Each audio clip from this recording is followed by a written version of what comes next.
ஏழு கடற்துறையின் ஏக அடைக்கலத்தாயும் எல்லா மக்களுக்கும் இனிய காவலுமாக இருக்கிற திவ்ய சந்தமரிய தஸ்னேவிஸ் மாதாவின் அதிமகோன்னதமான பெருவிழா நல்வாழ்த்துக்களையும் ஆசிரையும் ஜெபங்களையும் உங்களுக்கு உரித்தாக்குகின்றோம்.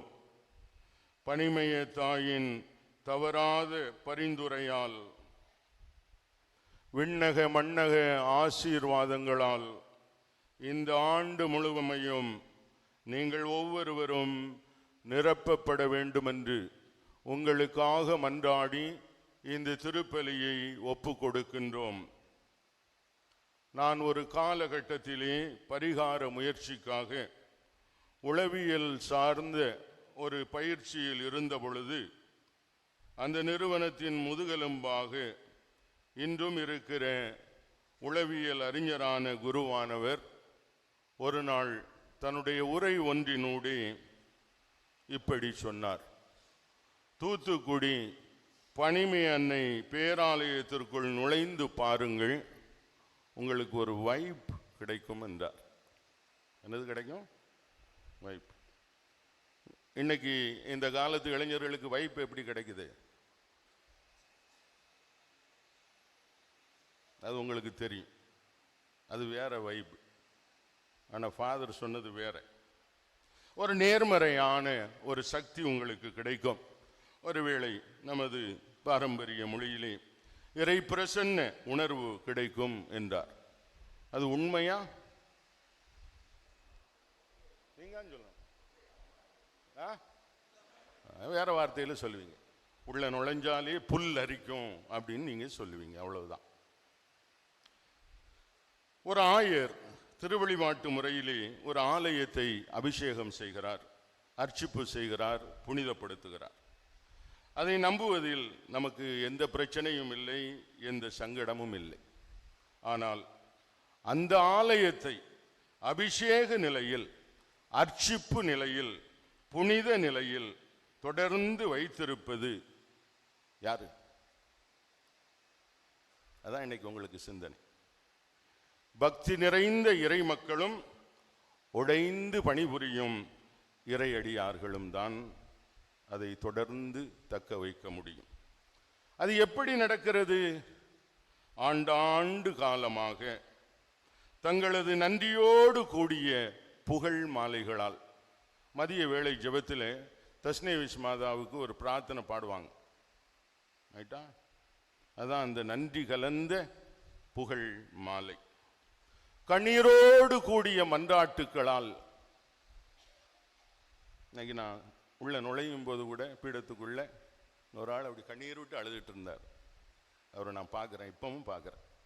கண்ணீர் நிறைந்த மன்றாட்டுக்களால் எப்படி ஒரு ஆலயத்தை நீங்கள் தொடர்ந்து அபிஷேகம் பண்ண வேண்டும் என்று புரியுங்கள். நீங்கள் தொடர்ந்து செய்யும் விசுவாச அறிக்கைகளால் பிதாவாகிய, நான் அந்த ஜெபத்தை சொல்லுங்க. பிதாவாகிய சர்வேஸ்வரனுடைய குமாரத்தியே, சுதனாகிய சர்வேஸ்வரனுக்கு தாயாரே, பரிசுத்த ஆவியாகிய சர்வேஸ்வரனுக்கு பத்தினியே, அப்படி சொல்லிட்டே இருக்கீங்க பாருங்க. அந்த விசுவாச அறிக்கைகளால் தங்களது தூய, வார்த்தையை கவனிங்க, தூய நோக்கமுடைய பணிகளால். அந்த சதுரத்துக்குள்ள இருக்காங்க பாருங்க, இவங்க எப்ப தூங்குவாங்க எப்ப எழும்புவாங்கன்னு தெரியாது.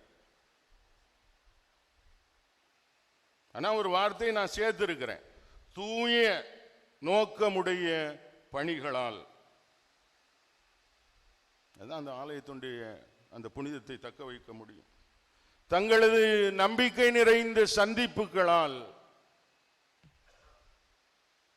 எந்த நேரம் இந்த கோயிலுக்குள் வந்தாலும் என்ன இருக்கும்? ஆள் இருக்கும். இன்னும் சிலர் அமெரிக்காவில் பாஸ்போர்ட் கொடுக்குற மாதிரி காலையில் நீங்கள் போஸ்ட் ஆஃபீஸில் கொடுத்துட்டு போனீங்கன்னா வேலை முடிஞ்சு வரும்போது சாயந்தரம் என்ன செய்திடலாம்? பாஸ்போர்ட்டை வாங்கிட்டு வந்துடலாம். அதை மாதிரி இந்த ஆலயத்துக்குள் நுழைந்து காலையில் சொல்லிட்டு போகிறோம், நாங்கள் திரும்பி வர்றதுக்கு முன்னால் மாதாவே எங்களுக்கு தந்திரனும் என்று அவர்கள் செய்கிற நம்பிக்கை நிறைந்த சந்திப்புகளால் மட்டுமே இந்த பேராலயத்தின் தொடர்ந்த புனிதம் காக்கப்படுகிறது. அது மட்டும்தான் இந்த பேராலயத்தில் இறை பிரசன்ன உணர்வை தக்க வைத்திருக்கிறது. இது பூரணமாக சம்பூரணமாக பனிமை அன்னையின் பேராலயத்தில் இருக்கிறது என்பது ஒரு பெருமிதமான ஒரு உணர்வையும் தருகிறது. நான் கூட ஏதாவது ஒரு பூசை வைக்கிறீங்களான்னு கேட்டா, எப்போ எனக்கு இந்த முதல் பூசையை தந்துருமே. ஏன்? இதுதான் எளிய மக்களினுடைய திருப்பலி. எளிய மக்களினுடைய விசுவாசத்தோடு நம்மையும் இணைத்து கொண்டு ஆண்டுக்கு ஒரு முறை என்னை ரீசார்ஜ் பண்ணி கொள்ளுவேன். எனினும் நம் ஆண்டவர் தன்னை பின்பற்ற விரும்பிய இளைஞன் ஒருவனிடம் ஒன்று குறைவாக இருக்கிறது என சுட்டி காட்டினார். எனக்கும் இவ்வளவு பெருமிதத்துக்கும் இடையில் ஒன்று குறைவாக இருப்பது போல அல்லது நிறைவில்லாமல் இருப்பது போல அண்மை காலமாக தெரிகிறது. இந்த பேராலயத்திலே நாம் அனைவரும் தனியே எழுப்புகின்ற மன்றாட்டு ஒன்று உண்டு. இனிமையாவது அதை சொல்ல பாருங்க. பழைய ஆட்கள் சொல்ல ஆரம்பிச்சிருப்பீங்க. மாதாவே, உன் மாந்தைக்குள் என்னை மறைத்து வைத்து கொள்ளம்மா.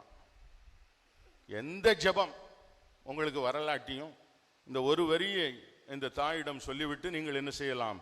போகலாம். மாதாவே, உன் மாந்தைக்குள் என்னை மறைத்து வைத்து கொள்ளம்மா.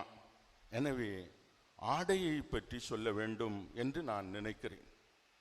பலரும் என்னிடத்திலே இதை குறித்து பேசியிருக்கிறார்கள். சமூக ஊடகங்களிலே பல எழுத்துக்களை இது குறித்து நான் பார்க்கிறேன். என்றாலும் நான் வாத பிரதிவாத அந்த மோடுக்குள் போகாமல், பேத வகுப்புவாத சிந்தனைக்குள் செல்லாமல், ஆண்களும் பெண்களும் இந்த ஆலயத்திற்குள் நுழையும் போது தங்களது ஆடைகளை நல்லா கேட்டுக்கொள்ளுங்க. இந்த 2 வரி: ஆடம்பரம் தவிர்த்து எளிமை பூணவும், கண்காட்சி மனநிலை தவிர்த்து கண்ணிய மனநிலை பேணவும். எந்த விஷயத்தில் இன்னொரு நேரம் சொல்லுகிறேன். ஆடம்பரம் தவிர்த்து எளிமை பூணவும், கண்காட்சி மனநிலை தவிர்த்து கண்ணிய மனநிலை பேணவும்.